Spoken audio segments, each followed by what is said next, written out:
انصاف کیسے ملے گا.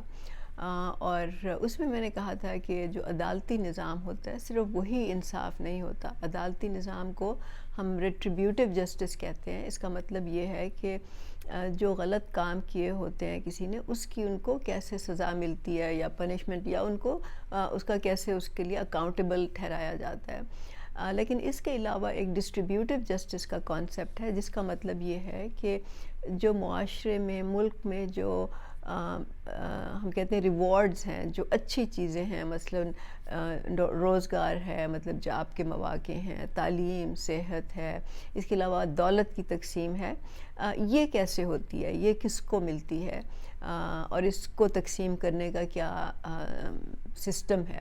اور اس کے علاوہ جو بوجھ ہوتے ہیں، مطلب جو برڈنز ہوتے ہیں سوسائٹی پہ، جیسے کہ خطرناک کام کرنے والے ہیں، جو محنت طلب کام ہوتے ہیں، جو ناپسندیدہ کام ہوتے ہیں، جو ایک بڑی بڑی ذمہ داریاں ہوتی ہیں، وہ کس پہ ہیں، اس کی ڈسٹریبیوشن جو ہے وہ کیسے ہو رہی ہے.